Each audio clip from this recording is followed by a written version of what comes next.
Gold was great. When the world needed to scale an economy and the velocity of money larger than your local economy, gold failed us. Jack is exactly right, where gold had failed us. And what we're seeing is Bitcoin is going to be the replacement, it already is. It's going to be better than gold, and it's going to be a better investment. So we see the level here, the support that we pointed out in the last few videos, and then we see the bounce. It tried to get below it 3 or 4 times. It didn't. Then it shot up, and then we hit a certain spot up there, and then came back down, and we tested 108 twice, and it just couldn't break through, and now it's on its way up. We had an excellent day. That support right there held twice, and it just couldn't break through, so the buyers came back in. It's on its way back up. And that's the beauty of Bitcoin, because it's not relied on any financial institution or anything like that. But after this analysis, we'll play the rest of the video with Jack Mallers.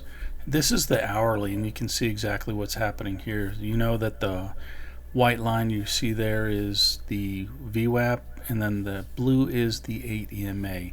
And right there was where everything took off. And see the cross where the 8 crossed the VWAP. That shows a upward momentum of movement, a change in direction.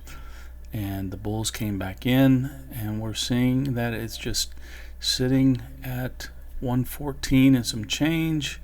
We'll see what happens, and we'll see if it does break through that, and that might be our next level of support if it goes down that low. And then again, if it does break through that support level, we're going to see another one right around this ballpark right here being the next level of support. But I don't see this thing maybe hitting that at all. Maybe we'll get a little bit of some sellers, and then we'll go from there.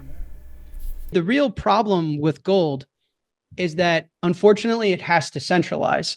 The problem is that gold can't achieve transaction finality without the help of a government or a central party, meaning that when gold was operating in a local economy and you can exchange the physical coins with your direct counterpart for your butcher, your local tailor, your grocer, whoever you were exchanging with, gold was great. When the world needed to scale an economy and the velocity of money larger than your local economy, gold failed us. Gold failed us because gold is just a bare physical metal. It does not carry a monetary network. What's the gold network? The gold network are human beings. And when you're trying to transact in an economy of billions of people globally, you are reliant on central parties, banks, governments. And it was for that reason that gold failed. And it failed in a way that you can't operate a truly free market when the concentrated supply is with those that you have to trust.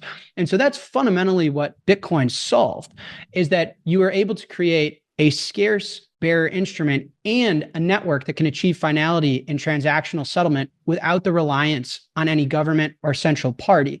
So that, I think, is extremely, that's really the core issue of why gold's been demonetized since.